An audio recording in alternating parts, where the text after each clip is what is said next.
মাংসের সবচাইতে সহজ একটি রেসিপি আমি আজকে আপনাদের সাথে শেয়ার করব। টেস্টের দিক দিয়ে দ্বিগুণ হবে। একেবারে কম সময়ে ঘরে থাকা কিছু উপকরণ দিয়েই কিন্তু এই রেসিপিটি তৈরি করে খেতে পারেন। মাংসের এই রেসিপিটি ছোট থেকে বড় সবাই খুব পছন্দ করবে। চায়ের আটা বিশেষ করে জমে যাবে, এমনকি বাচ্চারাও খুবই পছন্দ করবে। নমস্কার, সবাইকে স্বাগত জানাচ্ছি নতুন আরও একটি রেসিপি দেখার জন্য।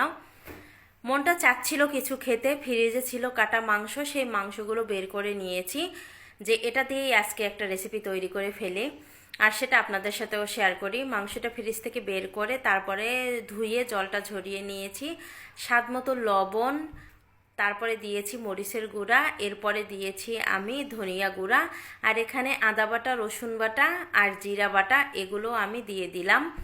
এখন লাগবে এক টুকরো লেবু, এই লেবুর রসটা চেপে দিয়ে দিলাম। লেবুর রসটা দেওয়ার কারণে মাংসটা কিন্তু দ্রুত সেদ্ধ হয়ে যাবে। এবার আমি 1 চামচের মতো দিয়ে দিলাম টমেটো সস, আর 1 চামচের মতো দিয়ে দিব সয়া সস। যদি টমেটো সস আর সয়া সস না থাকে সেক্ষেত্রে আপনারা এই দুটো জিনিস স্কিপ করতে পারেন, কোনো সমস্যা নেই। সবগুলো উপকরণ এবার আমি হাত দিয়ে ভালোভাবে মিশিয়ে নিব। অবশ্যই হাত দিয়ে মিশিয়ে নেবেন, তাহলে প্রত্যেকটা মশলা মাংসর মধ্যে ঢুকে যাওয়ার সম্ভাবনা থাকবে। এখন এই যে মাখিয়ে নেওয়া হয়ে গেছে, একটা ঢাকনা দিয়ে ঢেকে রেস্টে রেখে দিব 10 মিনিট। আর এদিকে হচ্ছে আমি একটা গোলা গুলিয়ে নিব, এজন্য এখানে আমি কিছুটা পরিমাণ ময়দা নিয়েছি। অবশ্যই ময়দাটা নেওয়ার চেষ্টা করবেন আটাটা বাদ দিয়ে।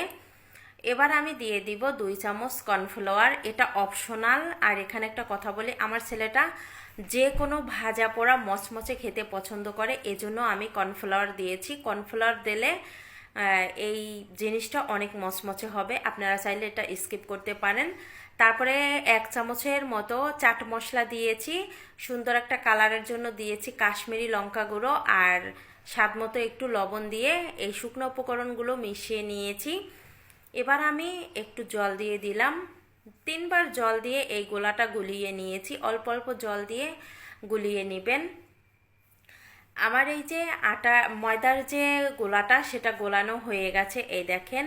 আর এটা কিন্তু না পাতলা না ঘন, এরকম রেখেছি। এরকমই রাখতে হবে, পাতলা করলে হবে না আর আবার অতিরিক্ত ঘন করলেও হবে না। এবার আমি এই যে রেস্টে থাকা মাংসটা বের করে আবারও হাত দিয়ে একটু মাখিয়ে নিয়েছি।